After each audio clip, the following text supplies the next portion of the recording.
संचालक आदरणीय विश्वाजी पाठक या पत्रकार परिषदेला संबोधित करतील। आदरणीय पाठक सरांना विनंती करतो की त्यांनी या पत्रकार परिषदेच्या माध्यमातून आपल्याशी संवाद साधावा। धन्यवाद नवनाथजी।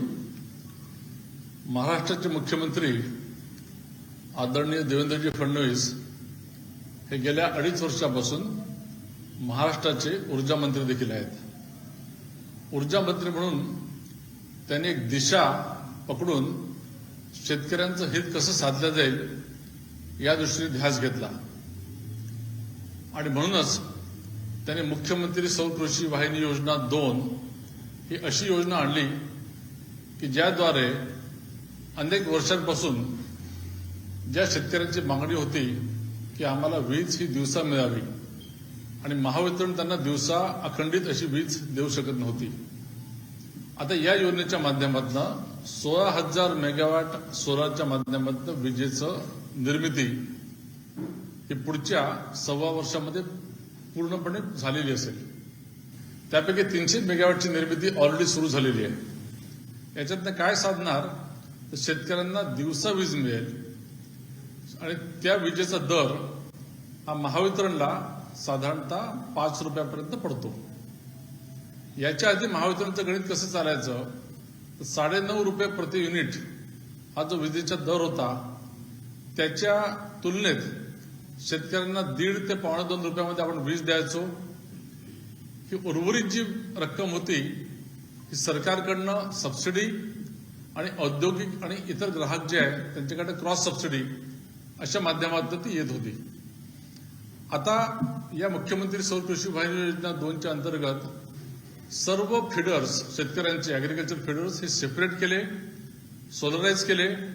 त्यामुळे शेतकऱ्यांचा आता विजेचा दर हा सेपरेटली ठरवलेला जाईल आणि नॉन एज कन्झ्युमर जे आहे त्यांचा दर हा आता सेपरेटली केला जाईल आणि दोघांचं ऍव्हरेजिंग केल्यानंतर आता याच्या पुढे आज महावितरणने MERC कडे जी याचिका दाखल केलेली आहे त्याच्यामध्ये ही मागणी केलेली आहे की यापुढे औद्योगिक ग्राहकांना क्रॉस सबसिडी लागू होणार नाही, म्हणजे जो काही कॉस्ट ऑफ सेल राहील तोच दर राहील जो साधारणतः 10 रुपयाच्या आसपास राहील। औद्योगिक ग्राहकांना ज्या काही सवलती आतापर्यंत मिळत होत्या त्या सवलती सुरूच राहतील आणि TOD म्हणजे टाइम ऑफ डेला देखील लोकांना इन्सेंटिव्ह मिळेल। दिवसा जो वीज वापरेल त्याला जवळजवळ 2 रुपये 40 पैशाचा इन्सेंटिव्ह देखील मिळणार आहे। नंतर डेटा सेंटर आणि सेमीकंडक्टर या उद्योगांची मागणी होती की आम्हाला ग्रीन टॅरिफ मिळावा। ग्रीन टॅरिफ म्हणजे आंतरराष्ट्रीय स्तरावर काही नॉर्म्स असतात त्याच्या माध्यमातून अपारंपरिक ऊर्जेद्वारे त्यांनी जर वीज वापरली तर त्यांना त्याच्यातनं काही बेनिफिट्स असतात। तर यासाठी देखील या याचिकेमध्ये प्रावधान केलेलं आहे। EV चार्जिंग स्टेशन याचं देखील प्रावधान केलेलं आहे आणि सर्वात महत्वाचं की या माध्यमातून विजेचे दर, खरं तर विजेचे दर दरवर्षी साधारणतः 8 ते 10% इन्फ्लेशन प्रमाणे वाढणं अपेक्षित असतं। मात्र माननीय देवेंद्रजी फडणवीस आणि महावितरणच्या चमूंनी ज्या प्रकारे हे एफर्ट्स टाकले आहेत त्याप्रमाणे विजेचे दर पुढच्या 5 वर्षामध्ये आपल्याला कमी झालेले दिसतील। साधारणतः 10 रुपये हा जो दर आहे हा 9.45 वरून हा 9 रुपये 14 पैसे असा कमी झालेला असेल आणि म्हणूनच या याचिकेमध्ये ही देखील एक विनंती केली आहे की 0 ते 100 युनिट ज्याचं कन्झम्पशन आहे अशा ग्राहकांचे विजेचे दर येत्या 1 एप्रिल पासून 23% कमी होणार, अर्थात MERCने मान्यता दिली तर, आणि ते मान्यता मिळायला काही अडचण नाही आहे। आणि 100 ते 300 या युनिटचे जे ग्राहक आहेत त्यांचे विजेचे दर साधारणतः 12% कमी होतील। मला असं वाटतं की या सगळ्या प्रक्रियेमध्ये ज्या प्रकारे आपले ऊर्जा मंत्री मुख्यमंत्री देवेंद्रजी फडणवीस यांनी दिशा दिली, आमूलाग्र बदल आणला, त्या माध्यमातून विजेचे दर कमी व्हायला सुरुवात होईल, ही फार मोठी उपलब्धी आहे। धन्यवाद।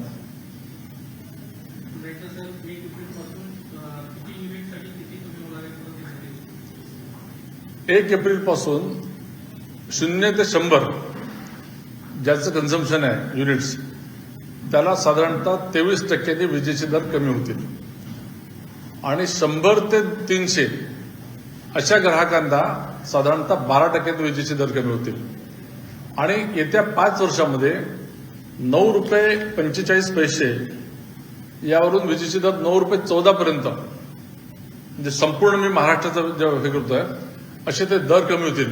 त्याचं एकमेव कारण म्हणजे आपण सोलर ऊर्जेला जास्तीत जास्त प्राधान्य देऊन 16,000 मेगावॉटची जी ऊर्जा निर्मिती होणार आहे त्याच्यामध्ये जवळजवळ 60,000 कोटीचं इन्व्हेस्टमेंट होणार आहे, 30,000 लोकांना रोजगार मिळणार आहे. ती वीज आज साधारणतः ₹3 ते ₹3.20 पर्यंत आपल्याला मिळते आणि म्हणून हा असा आर्थिक जो लाभ ग्राहकांपर्यंत जाणार आहे. ओके, थँक्यू, धन्यवाद.